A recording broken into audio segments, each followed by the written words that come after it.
అన్నదాత అన్నదాత మీ అన్నదాత చెమటోడ్చి ఆహారాన్నందించే రైతన్న అనునిత్యం నీ కండదండగా నిలిచే నేస్తం ఎవరన్నా అన్నదాత అన్నదాత మీ అన్నదాత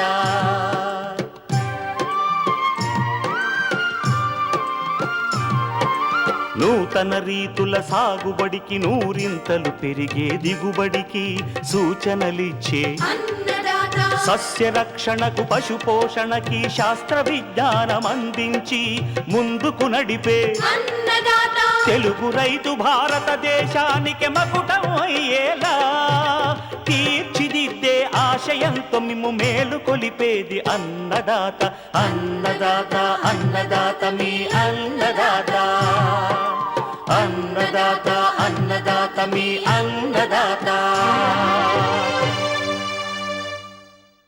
అన్నదాత ప్రేక్షకులకు నమస్కారం. ఈనాటి ముఖ్యాంశాలు: వెల్లుల్లి సాగులో మెళకువలు,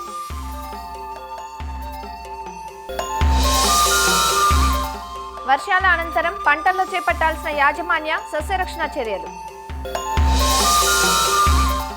వర్షాకాలంలో వెన్నామి రొయ్యల చెరువుల్లో జాగ్రత్తలు, ఇంకా జై కిసాన్ వ్యవసాయ సమాచారం.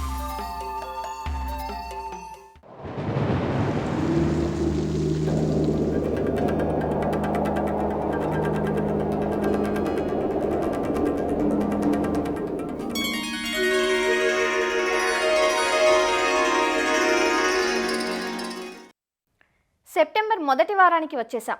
ఖరీఫ్ కాలమంతా అధిక వర్షాలతోనే గడిచిపోయింది. ఆగస్టు రెండో పక్షంలో విడవకుండా కురిసిన వర్షాలు పంటల్లో పలు సమస్యలను తెచ్చాయి. మధ్య తెలంగాణ జిల్లాల్లో ప్రధాన పంటలైన వరి, మొక్కజొన్న, కంది, వేరుశెనగ, ఇతర అపరాల పంటల్లో ఈ వర్షాల వల్ల కలిగిన నష్టం అపారం. ఈ పంటలను ఎప్పటికప్పుడు గమనించుకుంటూ చీడపీడల ఉధృతిని అదుపులో ఉంచుకోవడంతో పాటు మొక్కలు తిరిగి పుంజుకోవడానికి కొన్ని యాజమాన్య పద్ధతులు పాటించాలంటూ సూచనలిస్తున్నారు వరంగల్ రైతు విజ్ఞాన కేంద్రం కోఆర్డినేటర్ విజయభాస్కర్. ప్రస్తుతము కురుస్తున్న వర్షాల వలన ఈ మొక్కజొన్న పంటలో ఇప్పుడు అక్కడక్కడ కూడా బ్యాక్టీరియా కాండం తెగులు గుర్తించడం జరిగినది. ఈ బ్యాక్టీరియా కాండం తెగులు లక్షణాలు ఏ విధంగా ఉంటాయంటే, మువ్వు ప్రాంతంలో ఆకుపచ్చ నుంచి పసుపు రంగులో మారి మనకు పైనుంచి కూడా కిందికి కూడా ఆకులంతా వడలిపోయి చనిపోతాయి.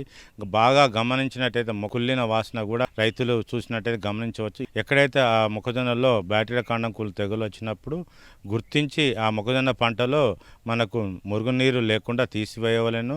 ఇదే విధంగా మనకు మొక్కజొన్న పంటలో ఈ 1 ఎకరానికి 4 కిలోల నుంచి 5 కిలోల వరకు బ్లీచింగ్ పౌడర్ను తేమ ఉన్నప్పుడు సాల మధ్యలో వేసుకున్నట్టయితే ఈ బ్యాక్టీరియా కాండం తెగులు తగ్గించుకోవచ్చు. ఇంకోటి వీలైతే కూడా బ్యాక్టీరియా కాండం తెగులు వచ్చిన మొక్కను తీసి ఒక దగ్గర వేసి కాల్చి వేసినట్టయితే ఈ తెగులు మనకు వ్యాప్తి చెందకుండా అరికట్టవచ్చు.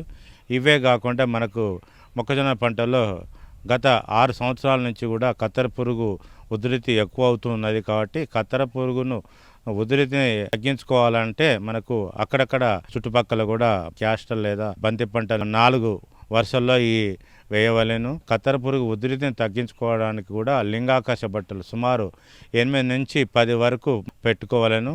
కత్తెర పురుగు మన తొలి దశలో అంటే రాకుండా ఉండాలంటే మొక్కజొన్న పంట విత్తిన తర్వాత 10 రోజుల నుంచి 20 రోజుల దశలలో కూడా వేప నూనెను 1 ఎకరానికి మనకు 1 లీటర్ను కూడా మొక్కజొన్న పంటలో పిచికారి చేసుకున్నట్టయితే ఎక్కడైతే ఈ కత్తెర పురుగు గుడ్లు ఉన్నాయో మనకు తొలి దశలోనే తగ్గించుకోవచ్చు. సుమారు 1 నుంచి 6 దశలలో లార్వాలు కత్తెర పురుగులు ఉంటాయి. కాబట్టి ఈ తీవ్రతను బట్టి మందులను కూడా మార్చాలి. 10 లీటర్లో 15 గ్రాముల ఎస్పేటును లేదా 10 లీటర్లలో 20 ml మనకు క్లోరోపైరిపాస్ను మనం కలిపి ఒకసారి పిచికారి చేయాలి. పురుగు ఉధృతి ఎక్కువైన కొద్దీ మనకు మందులను కూడా మార్చవలసిన అవసరం ఉంటుంది.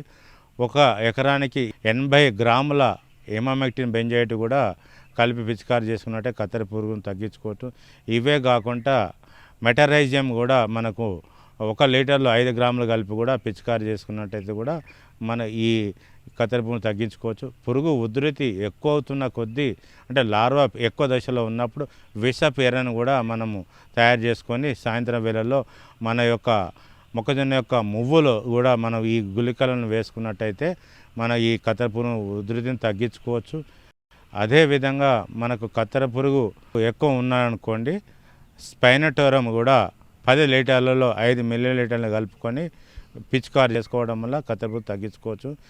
ఇంకో రెండో విషయానికి వచ్చినట్టే వరి పంటలో కూడా వర్షాలు ఎక్కువ పడటం వల్ల ఆకుముడత తెగులను గుర్తించాము. ఈ ఆకుముడత తెగులను తగ్గించుకోవడానికి 1 లీటర్ నీటిలో 2 గ్రాముల కాటాప్ హైడ్రోక్లోరైడ్ పిచికారి చేసుకున్నట్టయితే ఆకుముడత తెగులతో పాటు ఎక్కడైతే మనకు కాండం తొలచు పురుగు ఉన్నదో కూడా తక్కువ అవుతుంది. ఇవే కాకుండా వర్షాలు ఎక్కువ పడుతున్నాయి కాబట్టి వడ్ల పంట కూడా మనకు ఎక్కువ ఈ కలుపు కూడా ఉన్నది. దీనివల్ల కూడా పాంపుడు తెగులు వచ్చే అవకాశం ఉన్నది కాబట్టి వడ్ల పంట చెట్ల దగ్గర ఉన్న వరి పొలంలో కూడా తెగులు ఉధృతి తగ్గించుకోవడానికి 1 లీటర్ నీటికి 2.5 మిల్లీలీటర్ల వాల్డామైసిన్ లేదా 1 లీటర్ నీటికి 2 ml హెక్సాకోనజోల్ మందును పిచికారి చేసుకున్నట్టయితే పాంపుడు తెగులు తగ్గించుకోవచ్చు.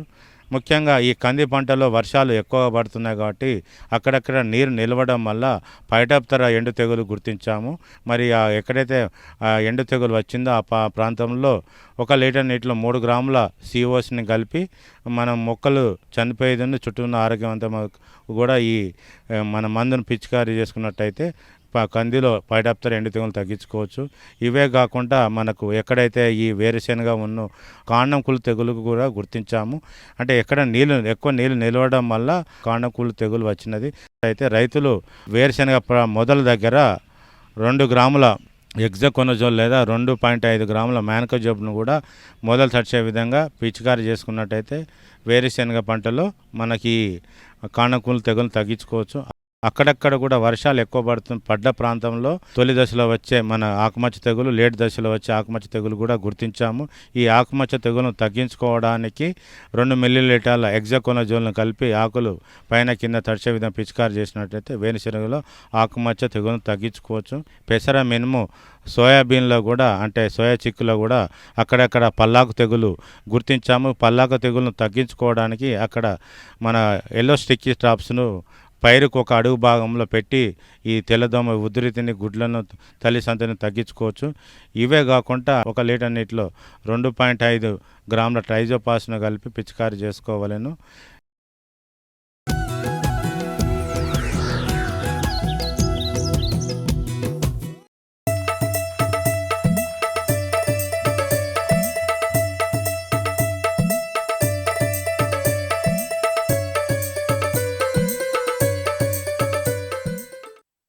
వెల్లుల్లి ఆ పేరు వినకుండా, వాడకుండా మన వంటకాలకు రుచి, సువాసన రాదు. అనాదిగా వెల్లుల్లి ఆహార పదార్థంగాను, ఔషధంగాను ప్రపంచవ్యాప్తంగా వాడుకలో ఉంది.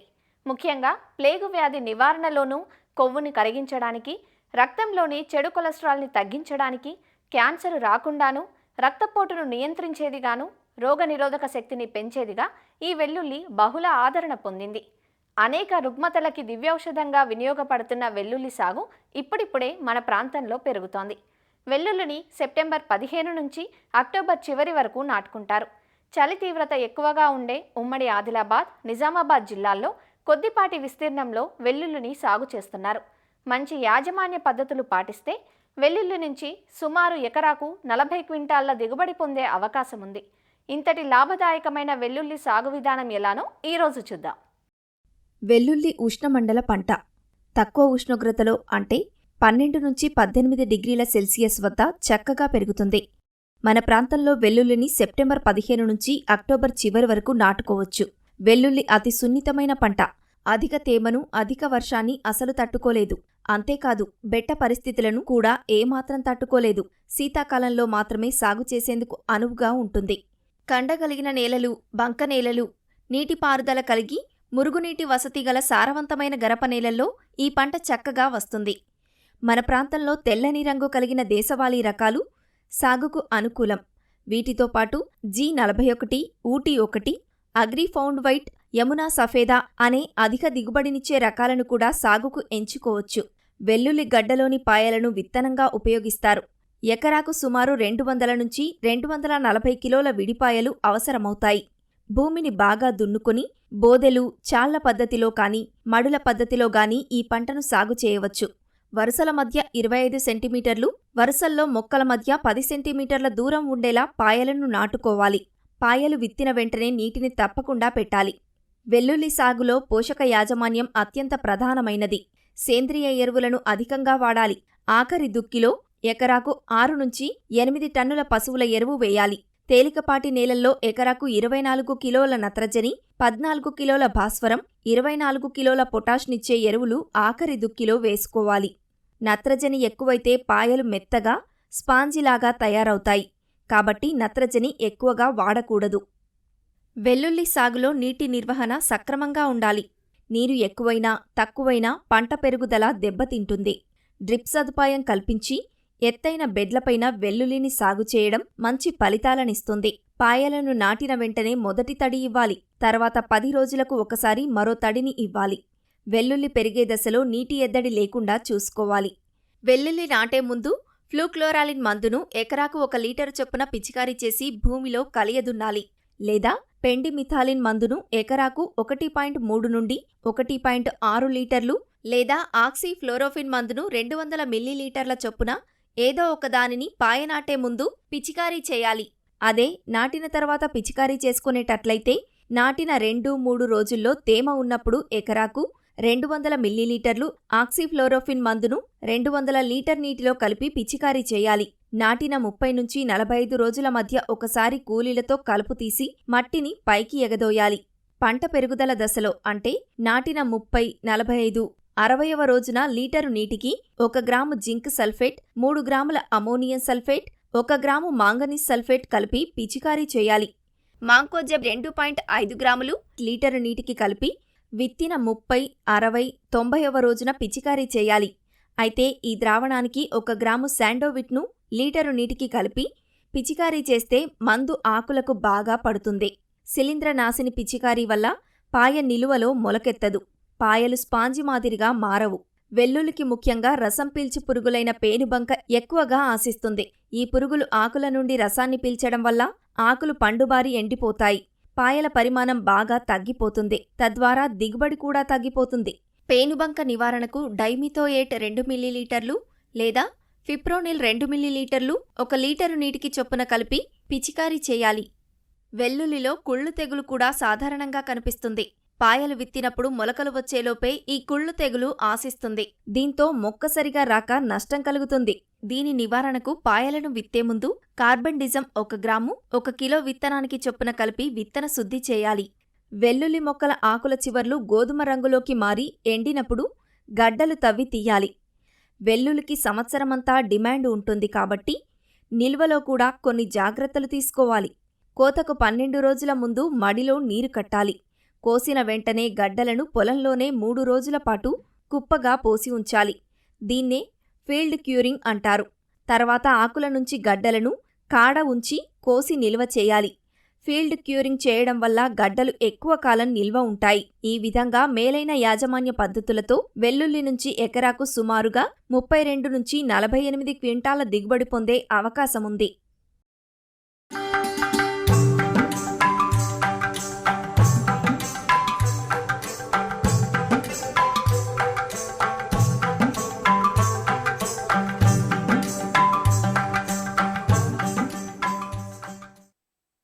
ఆంధ్ర రాష్ట్రంలో నెల్లూరు నుంచి శ్రీకాకుళం వరకు గల కోస్తా తీర ప్రాంతంలో ఆక్వా సాగు విస్తరించి ఉంది. ప్రస్తుత వర్షాకాలం జలచరాలకు గడ్డుకాలమనే చెప్పాలి. ముఖ్యంగా వెన్నామి రొయ్యల పెంపకం చేపట్టే చెరువుల్లో ఒక్కసారిగా చల్లబడిన వాతావరణానికి చెరువు నీటిలోని గుణగణాలు మారిపోతాయి. నీటి ఉదజని సూచికలో వ్యత్యాసాలు ఏర్పడతాయి. ప్రాణవాయువు లోపం కూడా తలెత్తే అవకాశం ఉంటుంది. కాబట్టి వర్షాకాలంలో వెన్నామి రొయ్యల పెంపకం చేపట్టే రైతులు అప్రమత్తంగా ఉండాలంటూ వివరాలందిస్తున్నారు ఆచార్య ఎన్జీ రంగా వ్యవసాయ విశ్వవిద్యాలయం, పశ్చిమ గోదావరి జిల్లా ఉండి కృషి విజ్ఞాన కేంద్రం మత్స్యశాస్త్రవేత్త డాక్టర్ శ్రీనివాసరావు. ఈ వర్షాకాలంలో మనం ఈ రొయ్యల చెరువులు కూడా సాగు చేస్తుంటాం. అయితే ఇప్పుడు ఎక్కువగా ఏంటంటే మనకి ఈ వర్షాకాలంలో రొయ్యల చెరువులు సాగు చేసేటప్పుడు ఏ విధమైన జాగ్రత్తలు తీసుకోవాలి అన్నది కానీ చూసినట్లయితే ఈ రొయ్యల చెరువుల్లో ఎక్కువగా మనం వెన్నామీని ఎక్కువగా పెంచుతున్నాం. ముఖ్యంగా మనం చూడాల్సింది ఈ నీటి నాణ్యత యాజమాన్యం. మబ్బులు ఎక్కువగా ఉండడం, అలాగే అప్పుడప్పుడు వర్షాలు పడడం వల్ల ఏం జరుగుతుందంటే మనకి ఈ నీటి గుణాల్లో తేడా అనేది ఉంటుంది. ఈ వర్షాకాలంలో మనకి pH అనేది తగ్గుదల ఉంటుంది. అదేవిధంగా మనకి ఆక్సిజన్లో కూడా మనకి తగ్గుదల అనేది కనిపిస్తుంది. వీటితో పాటుగా మనకి ఈ నీటిలో ఉన్న ఆల్కలినిటీ అదేవిధంగా నీటి గాఢత దాంట్లో కూడా తగ్గుదల అనేది కనిపిస్తుంది. వీటితో పాటు మనకి ఏమవుతుందంటే సరైన యాజమాన్యం, మేత యాజమాన్యం కానీ చేయకపోతే అమ్మోనియా, H2S అనే వాయువులు ఎక్కువగా అయ్యి వాటి వల్ల ఈ నీరు అంతా కూడా పొల్యూట్ అయ్యి మనకి ఈ రొయ్యల చెరువుల్లో ఒత్తిడి అనేది పెరిగి వ్యాధులు అనేది రావడం జరుగుతుంది.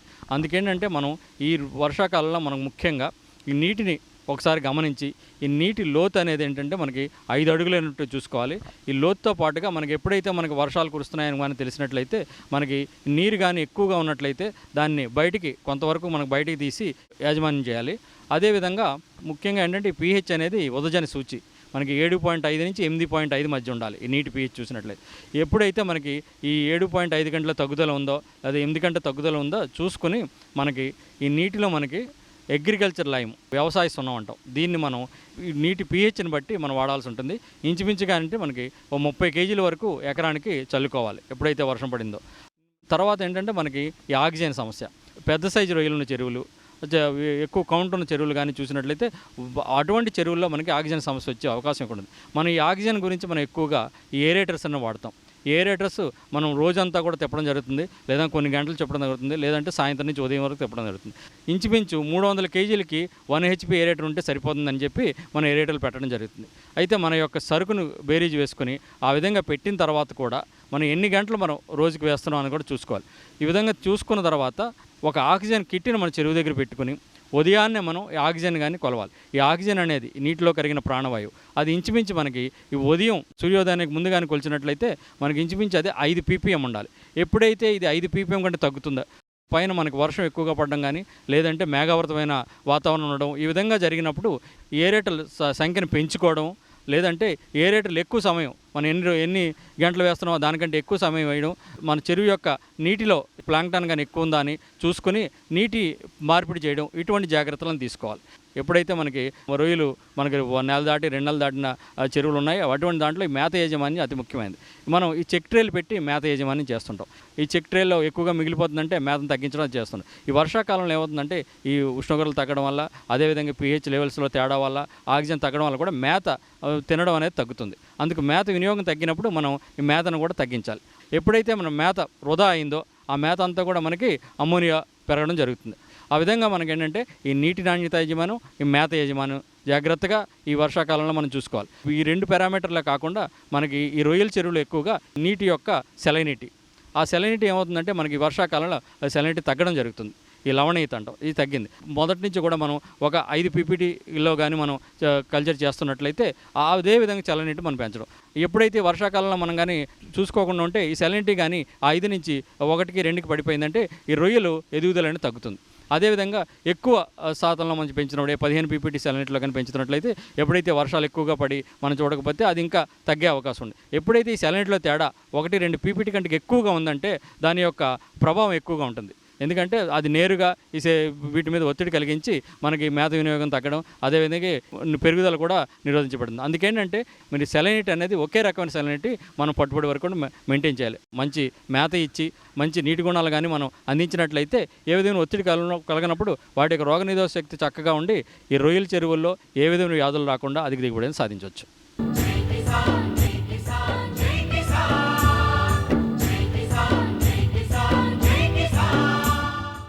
వ్యవసాయ సమాచారం ఇప్పుడు జై కిసాన్లో చూద్దాం. ఆంధ్రప్రదేశ్లోని గుంటూరు జిల్లాలో పొలం పిలుస్తోంది కార్యక్రమం జరిగింది. పంటల సాగులో శాస్త్రీయ ధోరణులు అవలంబించటం గురించి రైతులకు అవగాహన కల్పించే ఉద్దేశంతో ఈ కార్యక్రమం నిర్వహిస్తున్నారు. వ్యవసాయ శాఖ ఆధ్వర్యంలో ప్రతి గ్రామంలో వారంలో 2 రోజుల పాటు ఈ కార్యక్రమం జరుగుతోంది. ప్రతి మంగళ, బుధవారాల్లో రైతులతో కలిసి వ్యవసాయ అధికారులు క్షేత్రస్థాయిలో పంటలను పరిశీలించి చీడపీడల ప్రభావం, పైరు ఎదుగుదల తదితర అంశాలపై రైతులకు సూచనలు అందిస్తున్నారు. రాష్ట్ర ప్రభుత్వం ప్రతిష్టాత్మకంగా చేపట్టిన పొలం పిలుస్తుందిలో భాగంగా కంతేర్ అనే గ్రామాన్ని సందర్శించడం జరిగింది. ప్రతి పంటలో మరి ఇప్పుడు ఏం తెగుళ్ళు ఉంది, లేకపోతే ఏం పురుగులు ఉన్నాయి అనే దాన్ని గురించి రైతులకి మరి ఎక్స్ప్లెయిన్ చేయడం జరిగింది. ఈ పొలం పిలుస్తుందనే కార్యక్రమంలో ప్రతి మంగళవారం, బుధవారం ఈ వ్యవసాయ అధికారులు ఖచ్చితంగా గ్రామానికి వెళ్ళిన తర్వాత పొలం అంతా తిరిగి చూడటం, ఆ పొలంలో అంటే ఇప్పుడు ప్రత్తి ఉంది, ఈ ప్రత్తిలో ఏమైనా తెగులుందా, లేకపోతే ఏమైనా పురుగు ఉందా అని చెప్పి చూసి, లేకపోతే మైక్రోన్యూట్రియంట్ డెఫిషియన్సీ ఉందా, సైంటిస్టులు చెప్పిన ఎరువులు ఏంటి అనేది డిస్కస్ చేసి, అలాగే మరి ఏ పురుగు ఉందంటే ఆ పురుగుకి రకరకాల పద్ధతుల ద్వారా పురుగులను అనేది కంట్రోల్ చేస్తాం. మెకానికల్ పద్ధతులు, బయాలజికల్ కంట్రోల్స్, కెమికల్ కంట్రోల్ అనేది లాస్ట్లో అది. అట్లా ముందుగా అన్ని పద్ధతులు చెప్పి ఉధృతి తక్కువగా ఉన్నట్టు అంటే, ఉధృతి అంటే ఈటీఎల్ లెవెల్ అంటారు, ఎకనామిక్ థ్రెషోల్డ్ లెవెల్ ఏదైతే తక్కువ ఉందో అలాంటప్పుడు సాధ్యమైనంత వరకు పురుగు మందుల జోలికి వెళ్ళాం. ఉధృతి ఎక్కువగా ఉంటే మాత్రం అప్పుడు పురుగు మందుల జోలికి వెళ్ళమని చెప్తావా తప్ప అదర్వైజ్ వెళ్ళమని చెప్పడం జరగదు. కొన్ని మండలాల్లో వరి ఎక్కువగా ఉంటుంది కాబట్టి అక్కడ కూడా వరికి సంబంధించిన మరి పొలం పులుస్తుంది కార్యక్రమం కూడా చేయడం జరుగుతుంటుంది. ముఖ్యంగా వరి, ప్రత్తి, మినుములు, పెసలు, తర్వాత కందులు, ఇవి ఎక్కువగా ఈ గుంటూరు జిల్లాలో వేసుకుంటూ ఉంటారు. కాబట్టి ఈ 5 పంటల గురించి మరి సైంటిస్టులు కూడా వస్తూ ఉంటారు.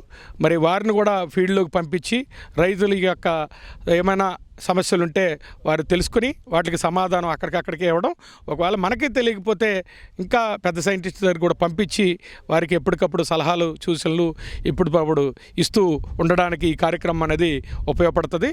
అలాగే మళ్ళీ ప్రభుత్వం ఇచ్చే కార్యక్రమాలు, ఇప్పుడు అన్నదాత సుఖీభావ ఉంది, లేకపోతే పిఎం కిసాన్ ఉంది, ఇవన్నీ కూడా రైతులకు వస్తున్నాయా లేదా అది కూడా కనుక్కుంటాం. కనుక్కొని ఎవరికైనా రాకపోతే దానికి కూడా ఎలా చేయాలని చెప్పేసి మన ఆర్ఎస్కే అసిస్టెంట్లు ఉంటారు కాబట్టి వారి ద్వారా కూడా చేయించడం జరుగుతుంది. పొలం పిలుస్తోంది కార్యక్రమం ద్వారా అధికారులు క్షేత్రస్థాయిలో పర్యటిస్తూ పంటల సాగుపై పలు సూచనలు అందిస్తున్నారంటూ రైతులు చెబుతున్నారు. మా ఊరు మొత్తం ఒకటే పత్తి ఉండేది, రెండో పైరు కనపడేది కాదు. అలాంటిది ప్రతి తగ్గిపోయింది, మిరపలో తగ్గిపోయింది. ఇప్పుడు వేసిన పంట ఈ స్టేజ్ బాగానే ఉంది. పత్తి 50 రోజులు అయింది చేయనిచ్చి. ముందు వేసిన పైరు బాగానే ఉంది. లాస్ట్ వేసిన మన వర్షాలు కొన్ని దెబ్బతిన్నాయి. ఇప్పుడు వర్షం పోయింది, తెప్పరిల్లుకుంటున్నాయి మందులు వాడుకుంటే. పొలం పిలుస్తుంది కార్యక్రమం గ్రామానికి డబ్బులు రావాల్సిన వాళ్ళు రావాల్సిన అడిగారు, మందులు ఉన్నాయి రావాల్సిన అడిగారు. ఆ లింగాకర్షణ పుట్టలు లోకడ పెట్టాం మేమే కూడా. ఇప్పుడు పెట్టమని చెప్తారు కాబట్టి పెట్టుకుంటే బెస్ట్. నేను దగ్గర 200-300 పుట్టలు తెచ్చి పెట్టా లోకడ కూడా. ప్రస్తుతానికి ఇప్పుడు 30 రోజుల పంటలండి. పత్తి, జూటు, బెండలై, చిక్కుళ్ళు, చెట్టు చిక్కుళ్ళు వేసారండి. ఇప్పుడు మిరపలో ఇంకా నాటారు. ఈ పత్తిలో ఇప్పుడే రసం పీల్చే పురుగు తగులుతుంటే ఇందాక మన సైంటిస్ట్ నాగేశ్వర గారు చూసి చెప్పారండి. మనం ముందు పట్టాం తగ్గిందండి. యాపన యాపన బుట్టలై పెట్టమంటున్నారండి. వారు చేసిన సలహాల ప్రకారం పెడితే భవిష్యత్తు చూస్తాం. పొలం పిలుస్తోంది కార్యక్రమం రైతులకు ఎంతో ఉపయోగకరంగా ఉంటుందని, సాగు ఆశాంతం అధికారుల పర్యవేక్షణ ఉంటే నష్టాలను అధిగమించే అవకాశం ఉంటుందంటూ రైతులు తమ అభిప్రాయం వ్యక్తం చేస్తున్నారు. నెల్లూరు జిల్లా ఉద్యాన శాఖ కార్యాలయంలో ఈటీవీ ఈనాడు ఫోన్ ఇన్ కార్యక్రమం జరిగింది. ఈ కార్యక్రమంలో భాగంగా రైతులు అడిగిన పలు ప్రశ్నలకు ఉద్యాన శాఖ అధికారి సూచనలు అందించారు. అలానే ప్రస్తుతం రైతులకు అందుతున్న పథకాలు, సాగులో వస్తున్న నూతన సాంకేతికత, మారుతున్న వాతావరణ పరిస్థితుల నేపథ్యంలో పంటలను ఆశించిన చీడపీడలపై రైతులు అడిగిన పలు ప్రశ్నలకు చరవాణి ద్వారా సమాచారాన్ని అందించారు. ఈనాడు ఈటీవీ వారి ఆధ్వర్యంలో ఈనాడు ఫోన్ ఇన్ కార్యక్రమం జరిగింది. ఈ కార్యక్రమంలో జిల్లాకు సంబంధించి పలువురు రైతులు ఉద్యానం సంబంధించి అమలు జరుగుతున్న పథకాల గురించి, ఈ సీజన్లో వచ్చే తెగుళ్ళు, పురుగుల గురించి, ఫామ్ మెకనైజేషన్ రైతుల గురించి అన్ని వివరాలు అడగటం జరిగింది. వారందరికీ వివరాలన్నీ కూడా అందించడం జరిగింది. శాశ్వత పందిళ్ళ గురించి ఒక రైతు అడగటం జరిగింది. మరి శాశ్వత పందిళ్ళు వేసుకుని తీగజాతి కూరగాయలు పెంచుకున్నట్లయితే వారికి 1 ఎకరము మనకి 2 లక్షల రూపాయలు ఖర్చు కాగా 1 లక్ష రూపాయలు ఉద్యాన శాఖ నుంచి మనం రైతులు ఇవ్వటం జరుగుతుంది. అదేవిధంగా కొబ్బరి మొక్కలు గట్ల మీద నాటుకుంటే కొబ్బరి మొక్కలు కనీసం 10 కొబ్బరి మొక్కలు గట్ల మీద నాటుకున్నా కానీ వారికి కోకోనట్ డెవలప్మెంట్ బోర్డు నుంచి రాయితీ ఇవ్వటం జరుగుతుంది. 1 హెక్టేర్కి అంటే 150 మొక్కలకి 56,000 రూపాయలు రాయితీ ఇవ్వటం జరుగుతుంది. 2 విడతలుగా ఇవ్వటం జరుగుతుంది. మొదటి సంవత్సరం 28,000, రెండవ సంవత్సరం 28,000 రూపాయలు మొక్కలు నాటిన దామాషా ప్రకారము రైతుకి ఇవ్వటం జరుగుతుంది. అదేవిధంగా ఈ సీజన్లో నిమ్మ గురించి వచ్చే తెగుళ్ళ గురించి కూడా కొంతమంది రైతులు అడగడం జరిగింది. మరి రైతులు అడిగిన మిగతా సలహాలు కానీ సూచనలు కానీ వారి దగ్గర నుంచి తీసుకోవటం కూడా జరిగింది. వారికి మా దగ్గర ఉన్నంత సమాచారం కూడా వారికి అందించడం జరిగింది. మా దగ్గర లేని సమాచారం కూడా ప్రభుత్వం దృష్టికి తీసుకెళ్తామని కూడా రైతులందరికీ కూడా మేము తెలియజేయడం జరిగింది. మరిన్ని విభిన్న అంశాలతో రేపటి అన్నదాతలో మళ్ళీ కలుసుకుందాం. నమస్కారం. అన్నదాతలు తమ సందేహాలు, సమస్యలను 1800 425 4085 టోల్ ఫ్రీ నెంబర్లో ఉదయం 10 గంటల నుంచి 11 గంటల మధ్య పని దినాలలో సంప్రదించగలరు. ఈ కార్యక్రమాన్ని యూట్యూబ్లో www.youtube.com/annadaata ETV లింక్ ద్వారా వీక్షించవచ్చు.